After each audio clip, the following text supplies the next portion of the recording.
Hey, what's up everybody? Darth Ponte here. Today I'm going to be reviewing the Mcfarlane DC Multiverse Batman figure.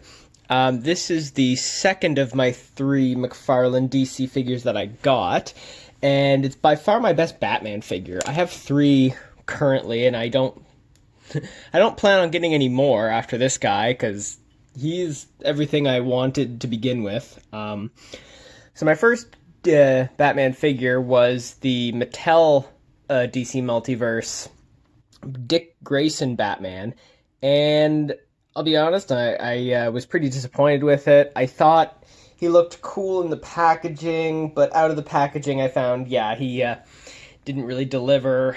Just everything about him was kind of weak.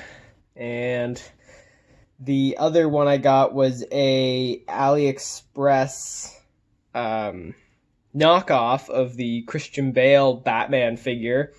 And yeah, it was a little shorter than I wanted, and some of the articulation was a little odd. But yeah, my biggest complaint about that one was just the height.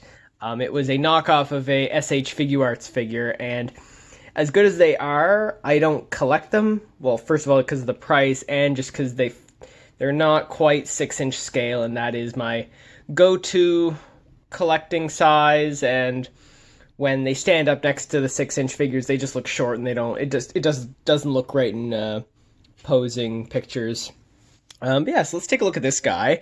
As I said, I'm very happy with him, and he comes with some good accessories.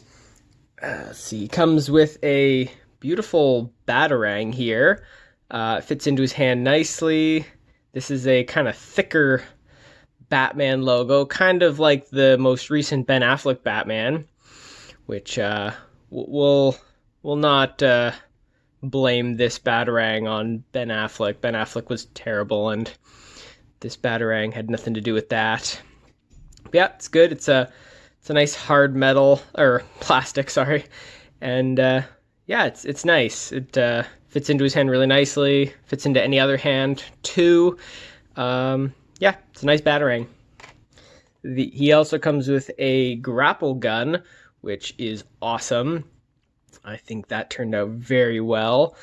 I like the silver paint on this, and then the black for the cord, and then the silver for this little kind of bat hook at the end. I think it turned out really well. I like the swirl, as if it's just being fired and flying out. Yeah, really cool design. Kind of looks radioactive symbol right there. Not sure what that's about, but it's a fun accessory. I like it. Got a few pictures of him using it, kind of coming right at the camera and stuff, and yeah, a lot of fun. Comes with this DC stand. It's a good stand, firm plastic, black. I now have two of these because of Batman and Nightwing. Yeah, it's a good stand. And he comes with this trading card, which, as I've said several times now, is just, I love these cards. It's a lot of fun.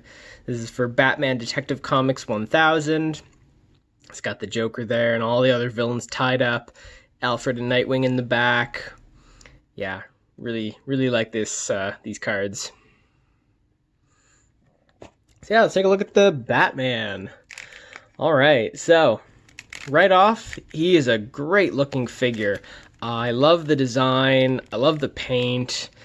My only complaint is that his head is very small, and it doesn't look necessarily small on this figure, but when comparing him to the other DC Mcfarlane figures, he's got a really tiny head. I mean, maybe the other guys have big heads, but when you stand them up together, Batman's head is like, I gotta say, almost like half the size, or like 3/4 the size of the other heads. Yeah, it's just tiny, especially when you consider the cowl over top. Like, his head is just tiny. But regardless of size, it looks really good. The paint is great. I love the white eyes there. Really well done. The lines are nice and crisp for the mask. There's no bleeding there. It just looks really good. And I like his just stoic face. I think that's really nice. His head goes back really nice, which I'm happy with. So you can kind of get him like he's flying up and whatnot. Doesn't go up perfectly, like it stops a little bit there, but it does go up further than Superman, which not necessarily saying much, but at least it's better. It's got a nice cape. It's also kind of windswept. It's a soft rubber. I find you can play around with it a bit, so that's nice for posing. Yeah, I like the flared out look. It would be weird if it was straight, just because then you can't do as much action shots, 'cause, like, there's no wind getting involved. So yeah, I like what they did with that. His Batman logo there looks great. It's molded in and kind of sunken in, actually. So I think the mold there would have been kind of like a crater, and then they filled it in with this rubber bat. Actually, it's a different texture than the rest of the suit there, so it's cool how they did that. I love the yellow on his utility belt. That really pops it's a very classic comic book Batman look. Yeah, just the blacks and the grays I find look really good on this guy. Yeah, it's a nice clean paint job. I like the little details to the suit there to make it look a little more high tech and not so much like the 60s spandex. Yeah, I think he turned out really great. But yeah, so that's it for his paint. There's not much to it, which is nice. It's simple. So let's take a look at his articulation. I already talked about the head there. But yeah, he's got some really nice head tilt, which is great. And I said before, that really goes a long way when you want to have like an emotional shot there with him. Yeah, you can do a lot more with the faces and the emotions for it. He's got these butterfly joints that they all have that go in all directions. His are a little stiff. They're a little smaller than the Superman and Nightwing ones. His are pretty stiff. They don't move too much. Yeah, shoulders do go this high. He's got some good bicep rotation, double jointed elbows nicely. He's got those Mcfarlane wrists that I just love. So they can go like that or like that. Get those positions any way you want. He's got good diaphragm swivel. Twists all the way around. This is as far as he goes forward with his ab crunch, which is not bad. He goes nice and far back. His hips are great. Does the full splits there. That's probably one of my few figures that actually goes to like a perfect full splits. I've talked about these joints before, and I think his might just be a little looser than the other ones. So this right here, I think, is a very good articulation point, how his legs rotate out like that. You can get a lot more from him with regards to stands and poses, which I think is very good. He's great. He's a really good figure for posing. He's got double jointed knees.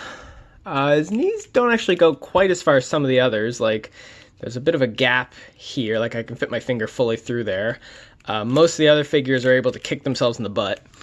Yeah, he's got the same good ankles that they've all got, and toe articulation.